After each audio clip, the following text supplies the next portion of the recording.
Obey Jesus, saving Bitcoin. Jeremy Hain. Thing. I say to them all the time, hey, what are you going to do? What should I do? I struggle with pornography. And I say, that's because you have nothing else in your life in order. If you were in good physical condition, and you had the money you were supposed to have, and you had the mentality you were supposed to have, you wouldn't need it. So the reason you're so addicted to porn is because everything else in your life is a failure. This video is about porn. I have quit watching porn that has dudes in it because I realized from Andrew Tate here that that's gay as hell. Look at another dude's penis. I never realized that before. My porn watching started when I was a teenager. My mom was a lunatic about me dating, and 12, 13, that dick is just always hard. So, like, I was just trying not to lose my mind. And I think somewhere I got addicted to it. But I gave that up between Tate making me realize how gay it is, and, of course, Jesus. So, Jesus definitely gets into lust. And, why that's bad. But check out this. This is Matthew 15, down at 19. So, 15. Then Peter said to Jesus, explain to us the parable that says people aren't defiled by what they eat. Don't you understand yet? Jesus asked. Anything you eat passes through the stomach and then goes into the sewer. But the words you speak come from the heart. That's what defiles you. For from the heart come evil thoughts, murder, adultery, all sexual immorality, theft, lying, and slander. These are what defile you. Eating with unwashed hands will never defile you. So he doesn't really break down sexual immorality.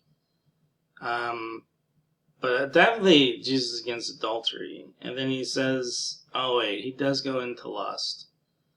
So the sexual immorality, I don't know, he doesn't really break that down. Sitting there watching a guy bang a woman, sexual immorality, yeah, feels like it.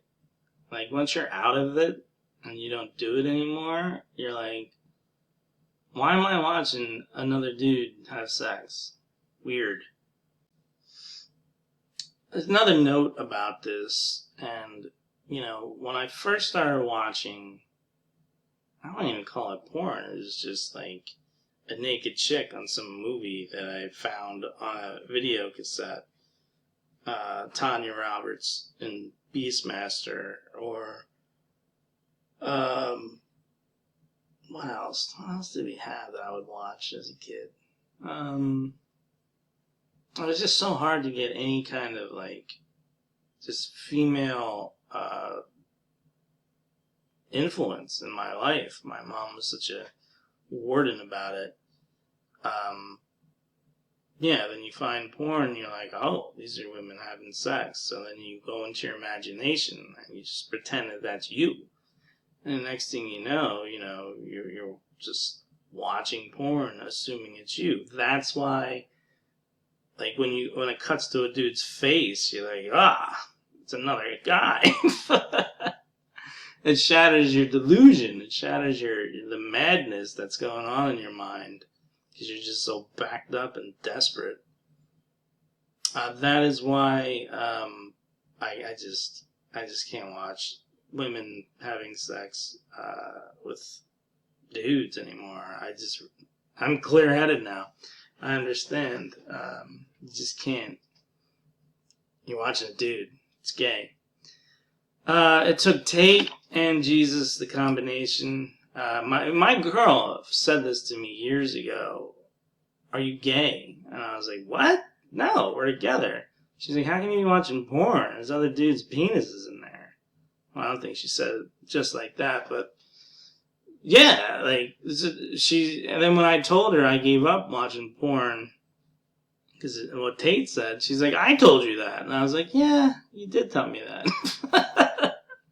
I don't know. We never give our women enough credit. I don't know. The strength of that desire at 12, 13 is just so immense. The draw is so immense.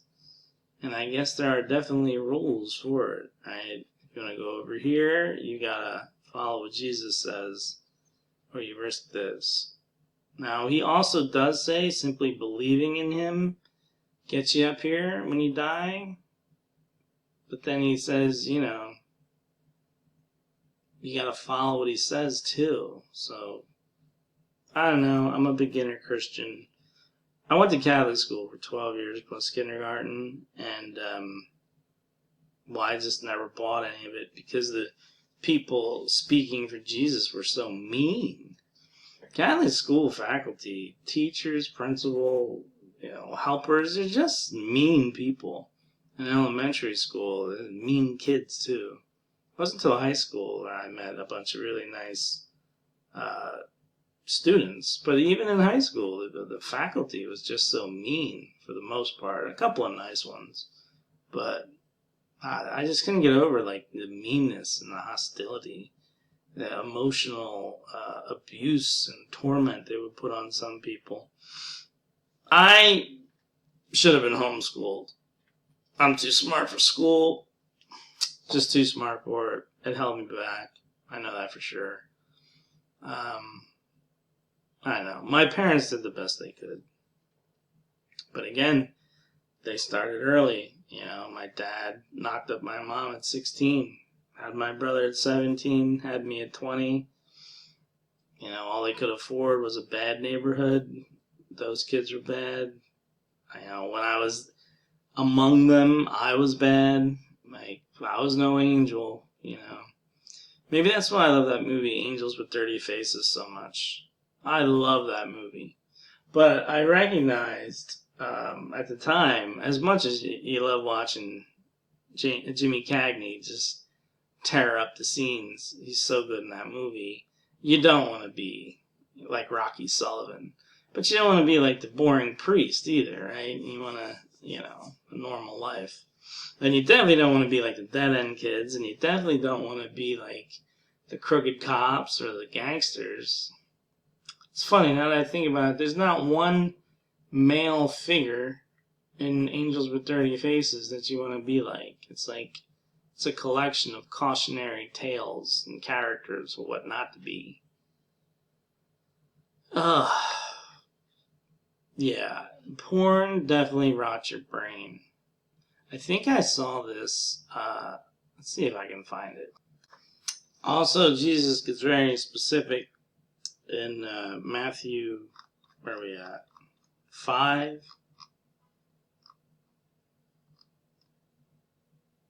28, 27. You have heard teaching about adultery. This is Jesus in red. You have heard the commandment that says you must not commit adultery. But I say anyone who even looks at a woman with lust has already committed adultery with her in his heart.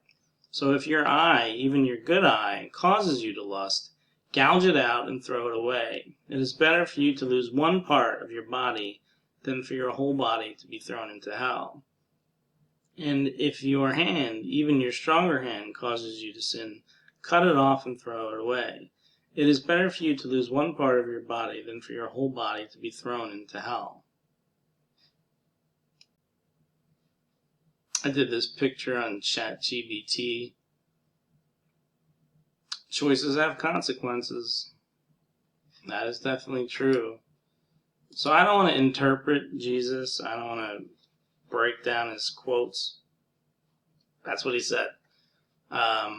And give my opinion on what he said. I don't want to do that. So that's Matthew chapter 5, around 27. Yeah, teaching about adultery. Jesus is very opposed to lust. Okay?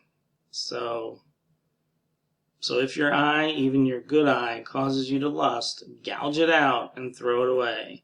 It is better for you to lose one part of your body than for your whole body to be thrown into hell. Now that is teaching about adultery, so I wonder if you're not married. It doesn't really say anything against fornication. But he does say sexual immorality. So I don't know. Sexual immorality is a broad term. I struggle with sexual immorality. I love women. You know, I've never cheated on my girl. We've been together 12 years.